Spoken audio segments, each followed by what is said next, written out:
Halo semuanya, di video kali ini kami dari kelompok 5 KPB akan menjelaskan tentang pasar modal. Perusahaan yang kami pilih yaitu Telekomunikasi Indonesia Tbk untuk perusahaan dalam negeri dan Samsung Electronics Ltd untuk perusahaan luar negeri. Selamat mendengarkan.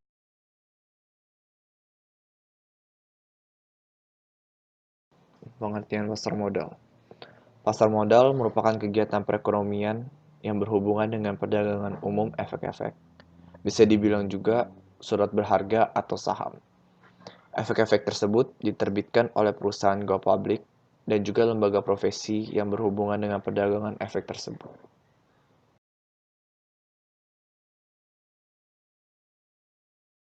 Selanjutnya adalah ciri-ciri pasar modal. Ciri-ciri pasar modal yang pertama adalah produk yang diperjualkan berupa surat-surat berharga dari suatu perusahaan, bukan valuta asing seperti dalam pasar uang. Yang kedua, menekankan pada pemenuhan dana jangka panjang dan jangka waktunya biasanya berkisar dalam hitungan tahun. Yang ketiga, nilai investasi berkembang mengikuti pertumbuhan ekonomi. Dan yang terakhir, terkait pada tempat tertentu, tapi tidak bisa sembarang tempat yang dijadikan wadah transaksi.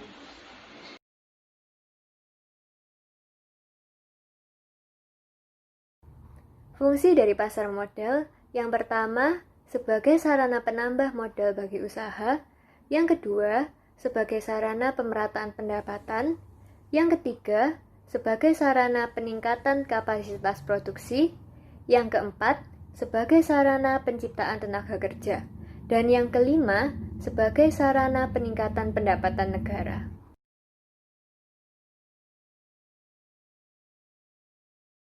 Manfaat dari pasar modal ada tiga, yaitu bagi investor, bagi emiten atau penjual, dan bagi masyarakat.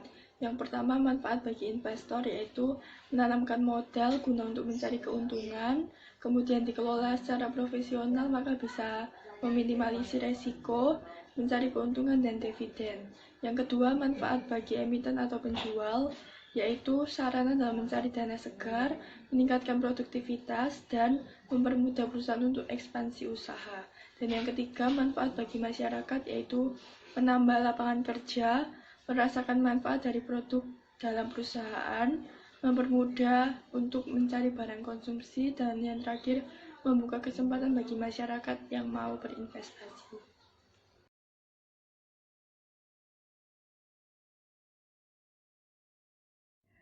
Jenis-jenis pasar modal. Pasar modal yang pertama yaitu pasar perdana atau primary market. Pasar perdana adalah pasar di mana efek-efek yang diperdagangkan untuk pertama kalinya sebelum dicatatkan di bursa efek. Di sini, saham dan efek lainnya untuk pertama kalinya ditawarkan kepada investor oleh pihak penjamin emisi atau underwriter melalui perantara pedagang efek atau broker dealer yang bertindak sebagai agen penjual saham. Proses ini biasa disebut dengan penawaran umum perdana, Initial Public Offering atau IPO.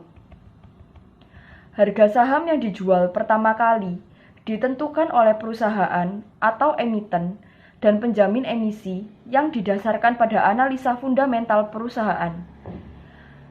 Hasil penjualan sahamnya akan masuk sebagai modal perusahaan yang biasanya akan digunakan dalam perluasan bisnis, menambah aset, dan juga membayar hutang.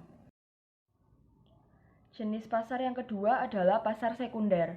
Pasar sekunder merupakan pasar dari efek yang telah dicatatkan di bursa. Dengan kata lain, pasar sekunder merupakan tempat investor dapat melakukan jual beli efek setelah efek tersebut dicatatkan di bursa sebagai kelanjutan dari pasar perdana. Di pasar ini, efek-efek diperdagangkan dari satu investor kepada investor lainnya. Pada saat saham terdaftar di suatu bursa efek, maka investor dan spekulan dapat dengan mudah melakukan transaksi perdagangan di bursa tertentu.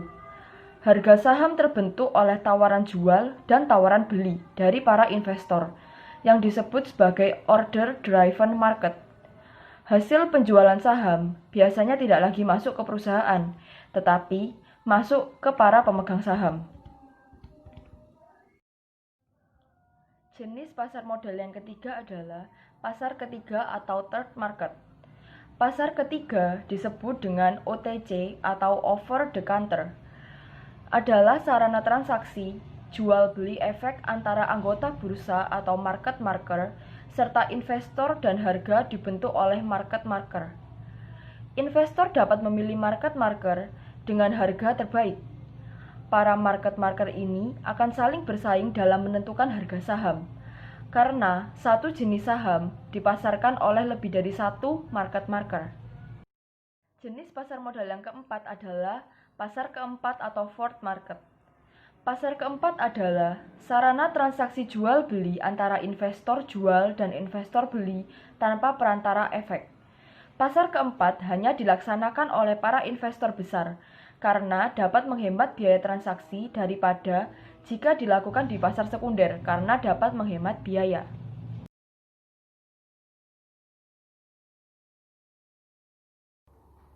Perbedaan pasar modal dalam negeri dengan pasar modal luar negeri terletak pada lokasi dari pasar tersebut. Misalnya, kita tinggal di negara Indonesia, maka pasar modal yang kita punya adalah BEI atau Bursa Efek Indonesia. Sedangkan pasar modal luar negeri merupakan segala pasar modal yang ada di luar Indonesia. Contohnya pasar modal Wall Street, yang merupakan pasar modal milik negara Amerika Serikat.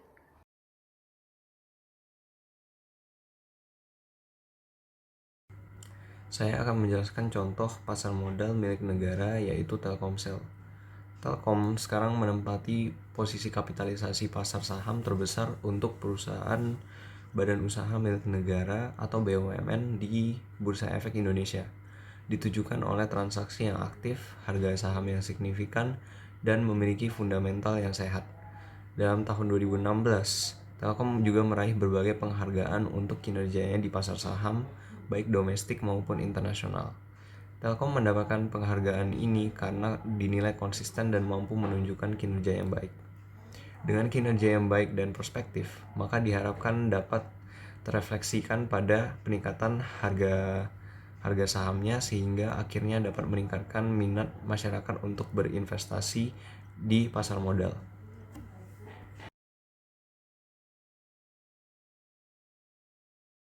Untuk perusahaan yang kami akan ambil untuk pasar modal luar negeri adalah Samsung. Blue chip Samsung Electronics terdaftar di bursa utama Korea Selatan yang mencapai rekor tertinggi mereka. Pencapaian tersebut membuat mereka sukses masuk ke dalam daftar 20 besar pasar modal dunia. Dengan apa yang telah dilakukan Samsung, mereka optimis meningkatkan performa pada tahun 2020. Perkembangan baik bagi Samsung ini datang setelah harga memori chip kembali pulih. Pendapatan operasional mereka pada kuartal keempat tahun lalu mencapai 7,1 triliun won. Meningkatnya ketegangan antara Amerika Serikat dan Cina tampaknya menjadi salah satu faktor utama. Berkat hal tersebut, Samsung mendapatkan peningkatan permintaan ponsel pintar dan server data. Nilai saham Samsung diperkirakan masih bisa meningkat hingga mencapai sekitar 67.000 won. Pendapatan operasional Samsung bahkan bisa mencapai sekitar 58,8 triliun won berdasarkan laporan dari IBK Securities.